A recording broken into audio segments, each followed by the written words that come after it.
Hello, I'm Richard Vobes, the Bald Explorer, out on another exploration, and today I'm with the one and only Kevin Hall. Hello, Kevin. Hello, Richard. Hello, everybody. Kevin, you have brought me into deepest, or should I say westest West Sussex. I have indeed, yes. We've come to Milland Church. Milland Church. Yes, he looks round to see the name of it. It is St Luke's. There we are. St St Luke's. In fact, we're going to look at two, aren't we? We are. Because there's one behind the other. There's an old chapel behind the main church, which we only discovered it last year. And I thought this might be a good one for yourself to come and have a look at. Well, I'm very excited. Which way are we going? We are going that away. Let's crack on and have a look. Okie doke.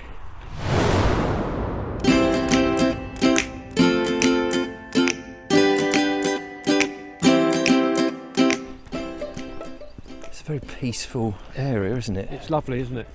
But look at these graves here. It's very odd, isn't it?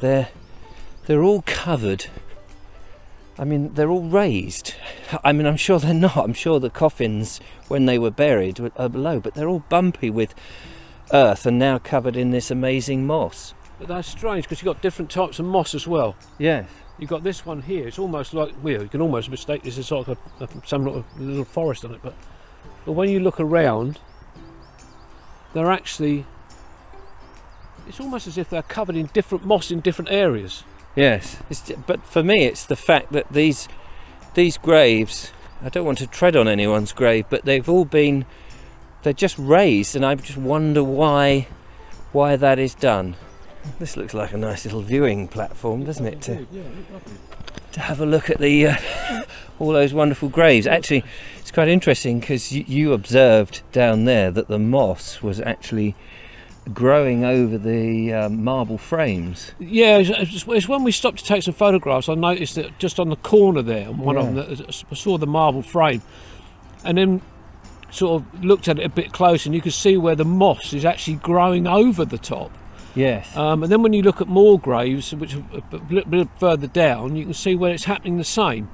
So so the conclusion is that this is just spongy moss that has over time just enveloped the actual graves rather than a thing that anybody's actually done. Absolutely, yeah, I think so. Which when you look at from where the path is, the moss is spreading down from the path, and then it's covering these graves, and as you say, it's just grown up over the years, but it is very, very spongy when you put your hands on it. Amazing. Now we're sitting on this bench which is, I guess, looking sort of northwest, and behind us is this St Luke's, which is a very tall, unusual church, isn't it? Because it's got that peculiar tower, which presumably there is a stairwell in there, a very narrow stairwell if there is, up to the bell tower.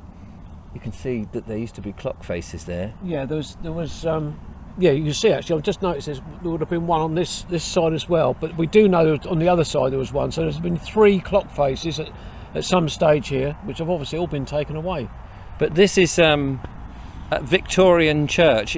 It's there to look like it's medieval, doesn't it? It's got a medieval. It does. It's got a feel about it, hasn't it? When you look at it. But the Victorians were very much like that. They did a lot of sort of retro-looking type buildings. Yeah, absolutely.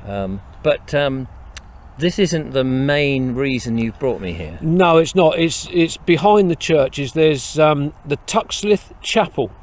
That's what we're going to have a look at. That's what we're going to have a look at. And I think that's going to be the main thing for us to look at today.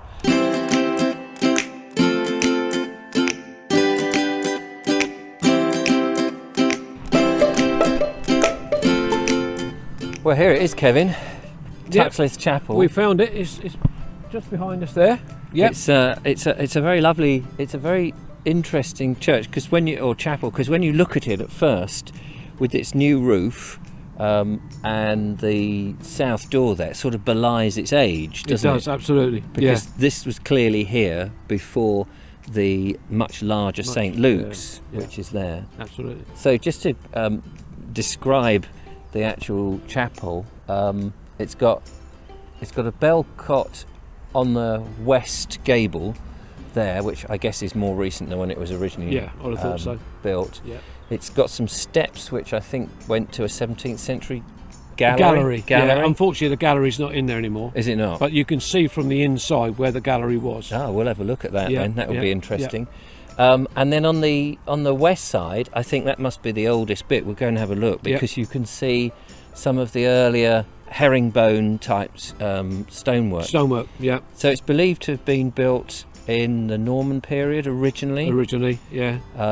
And it just grew with the population here, or it didn't grow because outgrew the population, and hence you had the bigger church built in Victorian times. But it was I think there was some. They thought it was something to do with Trotton originally, didn't they? Like a chapel of ease. Yeah. But then they realised that this was Norman. Much older. Yeah. And then but obviously there is the church at Trotton as well. So. Which we'll have to go and visit on another occasion. We will. That is another interesting one. Yeah. Because there's a lot of sort of links between the Foy or the Coy family. Right. The gentleman there, and I think he has something to do with building the bridge at Trotton as well. Ah. Well, because churches looked after the bridges. Absolutely. Generally. Yeah, but that's for another day. So let's go and have a look at this one in more detail. Okay. Yeah. Let's do that. Fine old oak here. It's lovely old boy that is. Been chopped down. And this one as well. Oh yeah. Must have that sort of beautiful, great big. You can imagine. Towering thing. It would have been as big as these, wouldn't it? Yeah, definitely. Just there, it looks like the old Norman window that's been sealed up. Yeah. At some point in the long distance past. That's why I find churches really interesting, because you see different ages throughout them. Yeah, you can. Let's have a look inside. Especially through this entrance as well. Yeah. Not sure about that one. Wow. Gosh. What an amazing place. It is amazing, isn't it? And if you turn, that's where we were talking about earlier on, where the steps came up. So that must have been where the gallery was. You could have. I guess a wooden construction would have been there, and I'm not really sure. I mean, in the old days, galleries could have been for minstrels who would be playing music, but that's going back to, I don't know, 14th, 15th century, something like that. Yeah. But that was a 17th century gallery. Yeah. So that's 1600 and something. So who was the gallery for? The riffraff? You and I? Yeah. The riffraff, like you and I? But What immediately strikes me, apart from the amazing pulpit arrangement, which is over there, is the fact that this is an L-shaped church, isn't it? You've got this weird room to the left, or weird space to our left. Yeah. No pews. No pews at all. No. Whether they came in or went out. They could have been removed at some stage, but there's no visible signs on the floor or anywhere of anywhere where they perhaps even may have been fixed, but the floor looks as if it's never been touched. Exactly. Yeah. It's a fascinating chapel, fascinating pulpit. Let's have a look at that. It is. It's sort of two-tiered.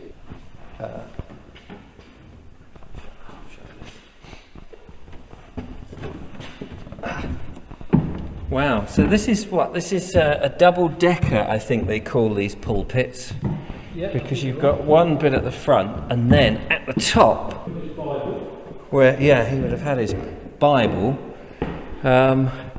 you have this pulpit. Gosh, come and have a look over the top here.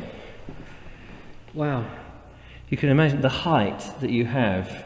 You were saying that over just before we filmed. Yeah. The height, looking down, the power that you would have had over your congregation of you're telling hell and damnation. Gosh. It's a strange feeling, because we were talking about it, as you say, just before we filmed, that when you stand down it doesn't look that high. No. But now you're up here. And what are we? We must be 15 feet? Yeah, 12, 15 feet up. Something like that? Yeah. So it's quite interesting, because from up there in the pulpit you get a different perspective of where the gallery was, and you've just spotted the holes in the wall coming down, which would have been for the position for the timbers to go through. So the gallery must have come across here. right across here. And actually, look, there's a lump of wood actually Still there. still sticking out of the. So when you actually look at the size of the chapel, or the size of the gallery, sorry, in relation to the chapel, it was a big gallery. It's almost a third, if almost a quarter. Yeah, probably is. Yeah, because this whole space. Yes, it's coming out to here. Yeah. And the doorway's up in the corner.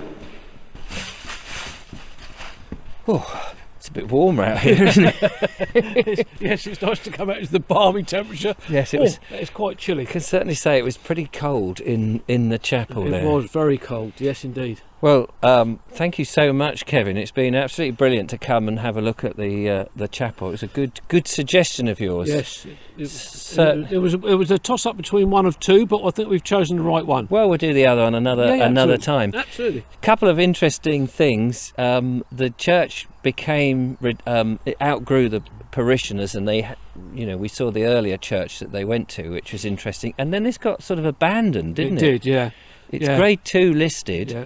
But I think that was in something like 1959 they listed it. Yeah. But before that it got into a bit of a state. Yeah, a bit of disrepair. But it was also used as a Sunday school. Oh, was it? Yeah, it was. Yeah. Oh, right. I used to come. Did you? Yes. I can see you as a little boy attending. Yes, sir. Sitting there, being very, very good. Good. Yeah, yes, I don't think so. I know that Nicholas Pevsner had something to say, and I thought it'd be we could leave on that note. He was a chap who used to go around looking at buildings all around the countryside. I forget when, I think in the 30s, something like that. And he had a very critical eye. He says, a very telling contrast between true piety and 19th century religious advertisement. I don't think he was very keen on the Victorian buildings very much. Not. The charity that picked up the church and have looked after it, as we see, and obviously raised the money to put the new tiled roof on and stuff, and opened it up, and also put the display boards up there. The Friends of Friendless Churches. That's it. I think it's a lovely name. It's a lovely name, yeah. Friends of Friendless Churches. Yeah. Anyway, must go. Thank you so much, Kevin. You're very welcome, Richard. Don't forget to like, follow, subscribe, become a patron, support what we do so we get out to more different places, and leave a comment. Love to hear what you think. In the meantime, thanks for watching. Bye for now. Bye-bye. Bye-bye. Bye. I'll race you to the end. Go. Go.